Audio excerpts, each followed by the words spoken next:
Salut, bienvenue à toi dans cette vidéo, j'espère que tu vas bien, que tu as la patate, que tu as la pêche. Aujourd'hui, on va voir comment rendre sa voiture irrésistible quand on fait de la location de voiture entre particuliers. C'est parti!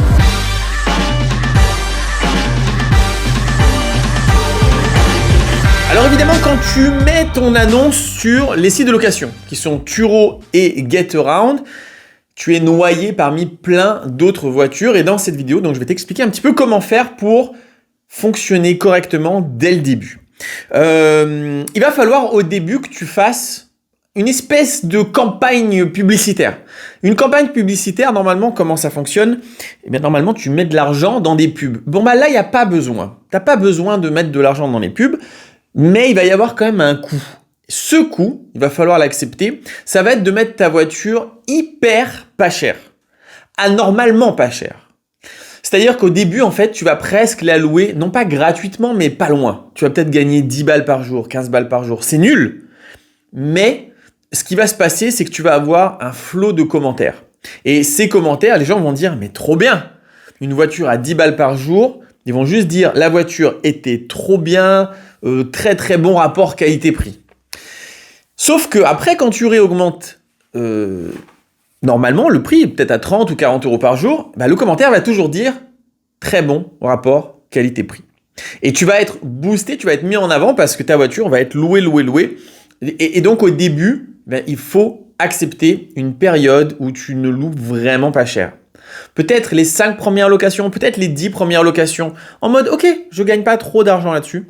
Je rentre un tout petit peu, juste histoire de dire, par contre, je suis en train de me faire une notoriété. Je me fais une notoriété sur le site, mais pas que. Je suis en train de me faire une notoriété pour les futurs locataires qui vont louer la voiture en se disant, putain, ouais, en fait, vu tous les commentaires et toutes les bonnes étoiles, go, j'y vais. Tu vois, le prix ne va pas être corrélé correctement. Et donc ça, c'est la première des choses que tu vas devoir faire. Deuxième chose qu'il va falloir faire, c'est la photo. Il va falloir donner envie. C'est-à-dire que si tu peux prendre ta voiture avec un beau paysage derrière, avec un beau style derrière, c'est génial. Si ta voiture est juste là comme ça au milieu de la rue, avec des bâtiments moches derrière ou des garages, bah ça donne moins envie. Regarde les pubs. Une pub de bagnole, ils veulent que tu achètes une voiture, t'inquiète qu'ils mettent la voiture en valeur. Ils sont pas en train de te dire bah là, elle est là devant le garage.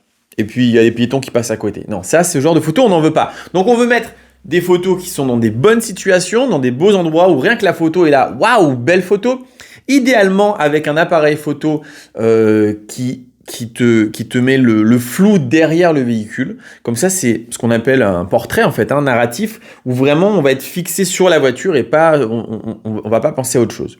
Autre chose que tu peux faire, qui est autorisé, qui est très sympa, c'est de modifier un petit peu la photo sur Canva.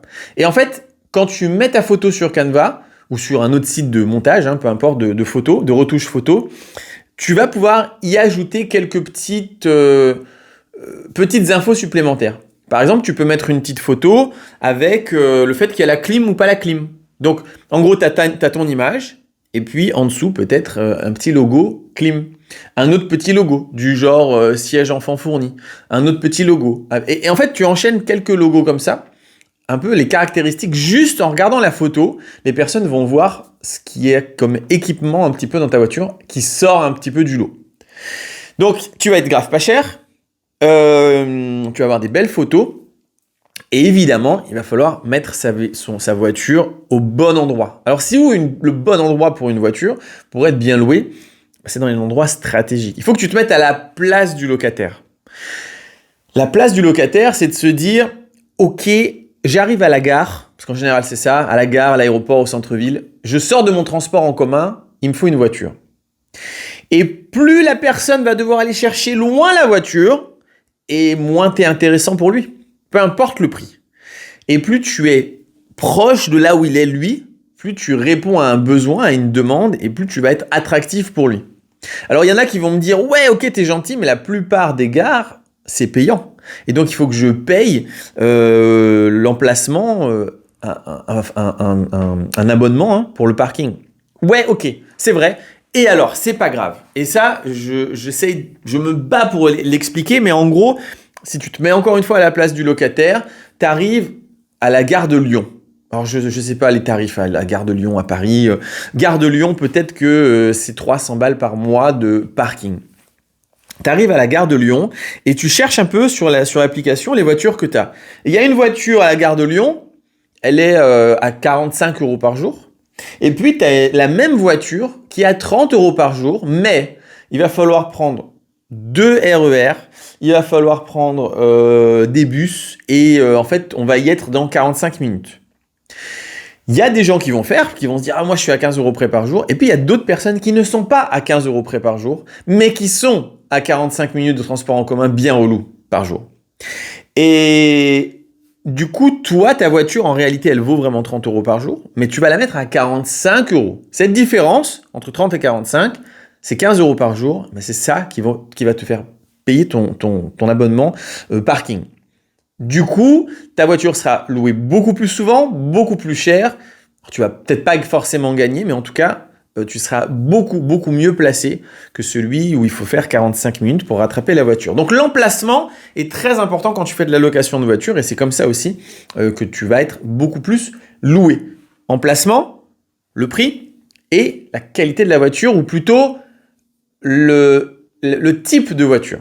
Et le type de voiture, c'est très important de choisir le bon type de voiture. Il y a des personnes qui regardent mes vidéos sur YouTube ou sur d'autres réseaux et qui me disent « Ah ouais, c'est trop bien, je vais faire pareil. » Puis ils me contactent 2 mois après et qui me disent « Mec, je comprends pas, j'ai acheté 1 ou 2 voitures et ça marche pas. » Et je lui dis « Mais t'as acheté quoi comme voiture et pourquoi ?» Il me dit « Bah j'ai pris, je sais pas, une Fiat 500. » Ok, pourquoi? Bah parce que c'est pas cher. Et ouais, mais c'est là le problème. C'est là le problème. Et là, on est dans l'épisode 2 de cette petite série sur les locations de voitures. Dans l'épisode 1, je te l'ai déjà dit, où en gros, on ne doit pas acheter un véhicule juste parce qu'on se dit bah, c'est des petites voitures pas chères. On doit faire son étude de marché. On doit faire son étude de marché. Peut-être qu'il y a déjà 40 citadines et il n'y a plus besoin de citadines. Et peut-être qu'il manque une 7 places. Ou à l'inverse, peut-être qu'il y a plein de SUV et qu'il n'y a aucune citadine et il faut des citadines. Donc, il va falloir faire une étude de marché et c'est l'étude de marché qui va te dire quelle voiture acheter et non pas toi qui décides d'acheter une voiture.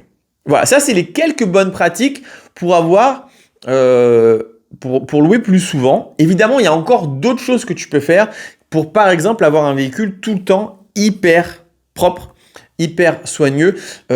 C'est des techniques un peu plus poussées. D'ailleurs, si ça t'intéresse de savoir plus sur la location de voiture entre particuliers, je t'invite à un webinaire. Webinaire, c'est exactement ce que tu es en train de faire là. Tu regardes une vidéo, mais c'est en direct, c'est en live et c'est une formation gratuite sur... oui, je t'ai converti gratos à gratuit. Sur la location de voiture pendant 1 heure. C'est en direct et derrière, tu peux me poser toutes les questions que tu veux en direct encore une fois et je réponds à ces questions. Donc, si ça t'intéresse, tu peux t'inscrire. Tu as le lien dans la description de cette vidéo. Tu t'inscris, c'est gratuit. On se voit, c'est dimanche 20h.